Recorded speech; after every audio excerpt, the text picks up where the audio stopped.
নমস্কার বন্ধুরা, আমি আলপনা সিম্পলের টেস্টিতে আপনাদের সবাইকে স্বাগত। আজকের আমি শেয়ার করব মুড়ির দোসা। আমার চ্যানেলে নতুন বন্ধু হলে আমার চ্যানেলটিকে সাবস্ক্রাইব করে পাশে থাকার অনুরোধ রইল। অলরেডি যে বন্ধুরা আমার পাশে আছেন তাদেরকে জানাই অসংখ্য ধন্যবাদ। মুড়ির দোসা বানাবার জন্য এখানে আমি মুড়ি নিয়ে নিয়েছি।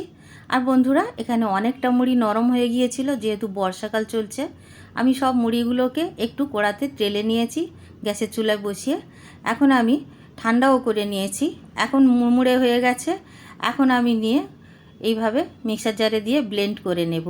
আমি সব মুড়িগুলো একসাথে ব্লেন্ড করে নেব, তবে সব মুড়িগুলো তো আর একদিনে ব্যবহার হবে না, অনেকটা ছাতু হয়ে যাবে। এখন আমি এইভাবে ব্লেন্ড করে নিয়ে সব ছাতু করে নেব সব মুড়িটাকে। এইভাবে প্রথমে আমি সব ব্লেন্ড করে নিয়ে এক জায়গায় রেখে দিলাম। এখন চেলে নেব। মুড়ি কিন্তু ছাতু বানালে শুধু হবে না, মুড়ি কিন্তু চেলে নিতে হবে, গোটা গোটা থেকে যায়। আর এইভাবে চেলে চেলে যখন বড়গুলো যখন হাতে থাকবে তখন কিন্তু ফেলে দেব না, আবার অন্য মুড়ির সাথে ব্লেন্ড করে নেব। এইভাবে বানাতে বানাতে দেখুন শেষের দিকে এইটুকুনি থাকবে, আর এতটুকুটা আমি বাদ দিয়ে দেব, কেন এইটুকু নিয়ে আমার আর ব্লেন্ড করা যাবে না। আর এখন আমি এইটা বাদ দিয়ে দিচ্ছি। আর বাকি ছাতুগুলো দেখুন কত সুন্দরভাবে ছাতু তৈরি হয়ে গেছে। এটা শুধু নরম মুড়ি না, আপনাদের ইচ্ছা করলে আপনারা ফ্রেশ মুড়ি দিয়েও করতে পারেন। দেখুন আমি এক ডাব্বা ছাতু বানিয়ে নিয়েছি। আর এখানে আমি ছাতুর যে ডাব্বায় রেখেছি সেই ডাব্বাই থেকে নিয়ে এখানে আমি এক হাতা নিয়ে নেব। এক হাতা মুড়ির ছাতু কিন্তু অনেকটা হয়, সেই জন্য এক হাতার বেশি আমি নেব না। আর তার সঙ্গে আমি দিয়ে দেব 2 হাতা সুজি। আর বন্ধুরা, একসঙ্গে যদি আমরা মুড়ির ছাতু ওইভাবে বানিয়ে রাখি, অনেক রকম রেসিপি বানিয়ে খাওয়া যায়। আমি 2 হাতা নিয়ে নিলাম সুজি। এখানে জল দিয়ে দেব ওই একই হাতার মেপে 4 হাতা জল দিয়ে দেখব কতটা আমাদের প্রয়োজন হচ্ছে। কেন কি ছাতু এতটা জল সোঁক করে যে ভাবা যায় না, অনেকটা জল সোঁক করে নেবে। আমি এখানে 4 হাতা জল দিলাম। আর আমি এখন দেখব ভালো করে নাড়াচাড়া করে জলটা কতটা সোঁক করছে। দেখুন সাথে সাথে কিন্তু এই রকম হয়ে যাবে, সেজন্য আরও জল দিতে লাগবে। আমি এখানে হাফ লিটার জল নিয়েছি বোতলে করে, আর সেই জলটা কতটা থাকে আমি দেখে আপনাদের বলবো। দেখুন আরও লাগছে, পুরো হাফ লিটার জল লেগে গেছে, এতটা জল লাগে। এইভাবে জলের সাথে সুজিটা দিয়ে ঢাকা দিয়ে 15 মিনিট রেস্টে রেখে দেব। ততক্ষণে আমি এখানে একটা চাটনি বানিয়ে দেব ধোসার সঙ্গে খাওয়ার জন্য। আর এইখানে আমি ছোলা ভাজা দিয়ে দিয়েছি কিছুটা, আর অল্প একটু চীনাবাদাম ভাজা দিয়ে দিয়েছি, একটু আদা কুচি দিয়ে দিলাম, একটু রসুন কুচি দিয়ে দিলাম। আর এখানে আমি দিয়ে দেব 3টে কাঁচা লঙ্কা। লঙ্কাটা আপনারা আপনাদের স্বাদ মতো দেবেন, যেমনটা আপনারা খেতে পারবেন। 5-6টা কারি পাতা ধুয়ে দিয়ে দিলাম। আর দিয়ে দেব এখানে তেঁতুলের জল। তেঁতুলটা পুরনো তাই কালো মতো লাগছে, তেঁতুলের জল আমি প্রয়োজন মতো দিয়ে দিলাম। এখানে লবণ স্বাদ মতো দিয়ে দেব, আর চিনি দিয়ে দেব 1 চায়ের চামচ। সব কিছু দিয়ে অল্প একটু জল দিয়ে দেব আর ব্লেন্ড করে নেব। আর যখন আমরা ব্লেন্ড করব তখন জলের প্রয়োজন হলে আরও দিয়ে নেব। দেখুন আমি আরও জল দিয়েছি, দিয়ে ব্লেন্ড করে নিয়েছি। একটা স্মুথ ব্যাটার মতো তৈরি হয়ে গেছে চাটনিটা, দেখুন। আর কালারটা কত সুন্দর এসছে, একেবারে অন্যরকম। যেহেতু কালো তেঁতুল দেওয়া হয়েছে সেই জন্য রঙটা এইরকম হয়েছে। এখন আমি একটা তড়কা করে দিয়ে দেব।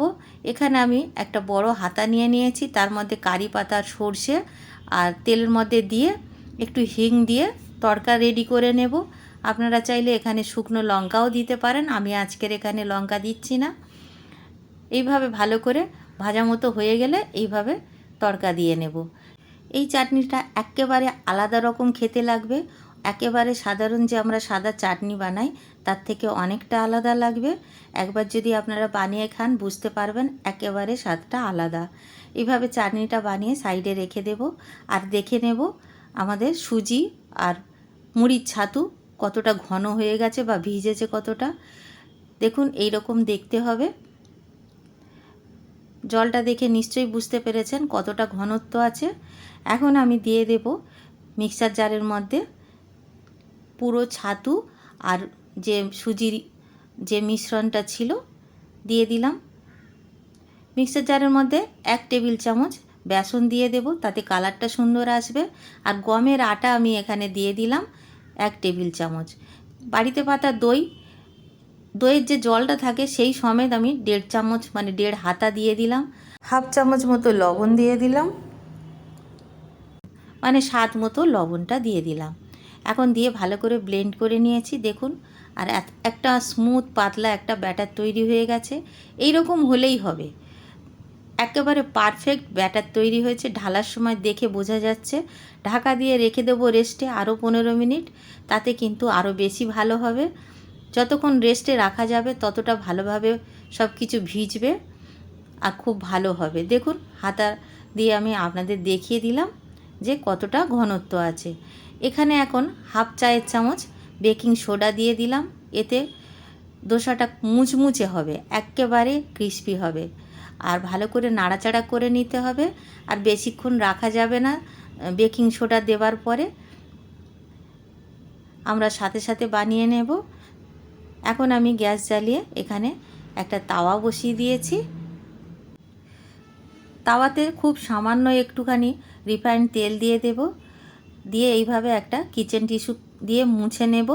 আর মুছে নেবার পরে এইভাবে একটু জল ছিটিয়ে দেব, তাতে কি হবে একদম চিপকাবে না আর টেম্পারেচারটা ঠিক রাখবে তাওয়ার। আর যতবার আমরা দোসা বানাবো এইভাবে কিন্তু গোলাটাকে একটু নাড়াচাড়া করে নিতে হবে। আর 1 হাতা করে এখন দিয়ে দেব। আর আমি কিভাবে দিচ্ছি দেখুন, এইভাবে মাঝখানে দিতে হবে, দিয়ে হালকা হাতে এইভাবে বানিয়ে নিতে হবে। আর কোথাও যদি এইভাবে লিক থাকে তখন কিন্তু একটু করে ব্যাটার দিয়ে দিতে হবে, তাহলে আর কোনো অসুবিধা হবে না। লো ফ্লেমে রাখতে হবে, একেবারে লো ফ্লেমে বানাতে হবে। 6 থেকে 7 মিনিট লাগে এক একটা দোসা তৈরি হতে। আর দেখুন যে দিকটা সাদা আছে সেই দিকটা একটু তাওয়াটা ঘুরিয়ে ঘুরিয়ে তাপটা দিতে হবে, কেন কি লো ফ্লেমে থাকে আর তাওয়াটা অনেকটা বড়, সব দিকটা জাল পায় না। খুব সামান্য একটু তেল দিয়ে দিলাম, কেন কি লাল হয়ে এসছে। এখন আমাদের দোসাটা রেডি হয়ে গেছে। খুবই সামান্য তেল দিলাম, আপনারা চাইলে বাটার বা ঘি দিতে পারেন। এইভাবে দেখুন হাত দিয়ে ধরে ফোল্ড করে নেওয়া যাচ্ছে। দেখে নিশ্চয়ই বুঝতে পারছেন কতটা পারফেক্ট দোসা তৈরি হয়েছে। মুড়ির যে এত ভালো দোসা তৈরি হতে পারে আপনারা ভাবতে পারবেন না। আর কতটা ক্রিস্পি হয়েছে দেখুন বন্ধুরা, খুবই ক্রিস্পি হয়েছে। আমি তাওয়ার ওপরে রেখেই আপনাদের দেখিয়ে দিলাম।